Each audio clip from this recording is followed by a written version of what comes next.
박지원 기상대책위원장님 인사 말씀 드리겠습니다. 우리 대한민국의 민주화를 가져온 큰 일 중에 하나는 60강경 25주년이 되었습니다. 우리 국민 모두는 1997년도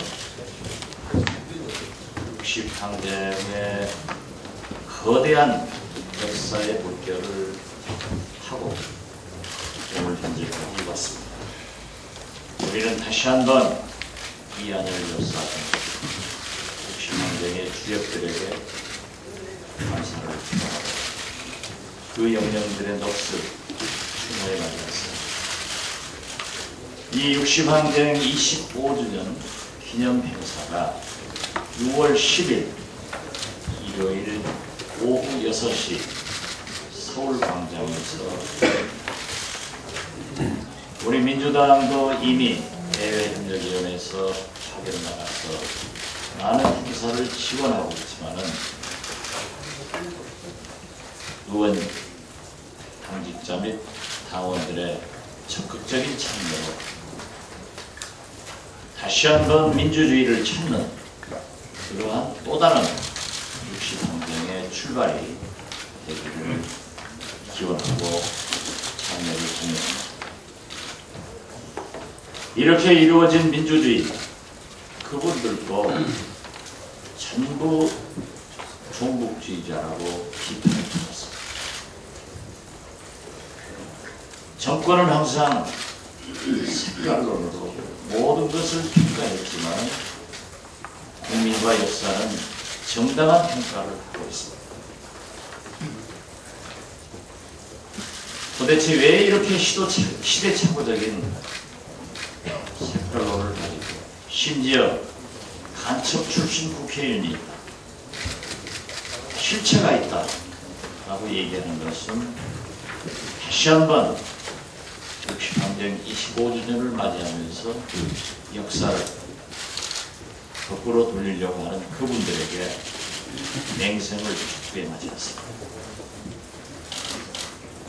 이미 통합진보당의 내부에서 선거 부정이 있었다고 해서 제명 조치가 이루어지고 있습니다. 그러한 비례대표 선거 부정이 핵심인데 이걸 색깔론으로 몰아가는 것은 있을 수 없는 일이고, 다행히 새누리당 일부에서도 반성의 기미가 나타나고 있는 것은 역시 역사는 다른 방향으로 고도히 흘러가고 있다 하는 것을 증명합니다. 우리 민주당은 어떠한 경우에도 그들이 파놓은 함정에 빨려 들어가지 않고 소속히 개헌을 원하고 민생과 국민과 함께 이 나라를 위해서 전진하겠다는 말씀을 드립니다.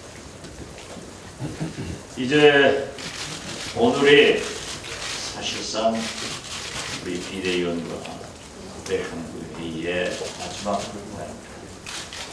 내일 우리는 우리 민주당이 정권 교체를 이룩할 수 있는 대표를 선출할 날이기 때문에 모두 협력해서 훌륭한 전당대회가 이루어지도록 노력하는 말씀을 드립니다. 역시 MBC 김재철 사장을 빼놓고는 끝나지 못하겠습니다. 거듭 말씀드리지만 검찰에서 왜 김재철 사장이 비리에 대한 수사를 하고 있지 않는가?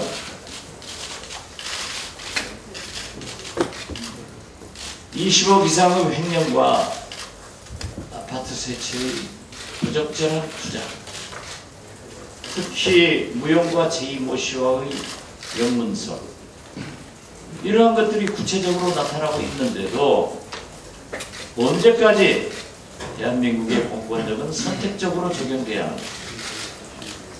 참으로 분노하지 않을 수 없습니다. 그리고 박문진 방통위원회 이명박 대통령은 그러한 비리에 휩싸인 사람도 관대하게 처벌하지 않는 것은 그 까닭이 무엇인지 알 수가 없습니다. 우리는 다시 한번 MBC든 국민의 돈을 무차별적으로 횡령한 파렴치한 김재철 소장의 사퇴입니다. 그리고 MBC 노조가 빠른 시일 내에 복귀를 해서 국민의 존경을 받는 MBC로 다시 태어나기를 간곡히 바라고 있습니다. 이상입니다. 예, 다음은 박기춘 비대위원님의 모두 발언 있겠습니다. 4대강 강압 문제와 관계된 말씀을 드리도록 하겠습니다. 이 31개월간 4대강 입찰 담합 무기난 공정거래위원회에 발표하셨습니다. 그야말로 재벌 앞에만 서면 약해지는 이명박 정부. 2009년 우리 민주당이 18대 국회 때 국토해양에서 끊임없이 주장했고 이석현 의원 등 많은 의원들이 제기했던 4대강 사업 입찰 참여 건설사의 담합 혐의가 사실로 드러났습니다. 이미 오래전에 의혹이 제기되었음에도 불구하고 시간을 질질 끌다가 공사가 어느 정도 이제 끝나가니까 어쩔 수 없이 담합 사실을 밝혀본 것 같습니다. 애당초 예상은 했습니다. 재벌 건설사의 국민 혈세 퍼주기로 4대강이 강행되고 있음을 다 알고 있고 이명박 정부가 그 비리를 묵인해가며 건설사를 보호한다는 것도 알고 있었습니다. 4대강이야말로 불법과 탈법과 의혹이 함께 어우러져 있는 종합 선물 세트다 이렇게 지적한 바도 있습니다. 아무튼 담합으로 1조 원 이상 공사비를 부풀렸음에도 불구하고 1115억 4,100만 원, 약 10%에 불과한 가진금 부과는 이것 또한 특혜 주변 공사가 아닌가 보여집니다. 4대강 공사는 22조로 출발해서 친수구역 개발 등 30조 가깝게 들어간 혈세가 퍼부어진 현장입니다. 그래서 4대강 공사는 일종의 사기성 사업이다. 당연히 벌금은 사기친 돈보다 더 많이 물어야 하는 것이 당연시사가 아닌가 생각이 듭니다. 일반 국민이 그야말로 선거법만 위반한다 하더라도 50배 이상의 벌금과 과태료를 물고 있습니다. 심지어 담합을 주도한 건설사조차 검찰에 고발하지 않고 있는 것도 또한 의혹이 아닐 수 없습니다. 공정위는 마땅히 검찰에 고발해서 합당한 책임을 지해야 함에도 불구하고 건설사 감사로 일관하고 있음을 확인할 수 있었습니다.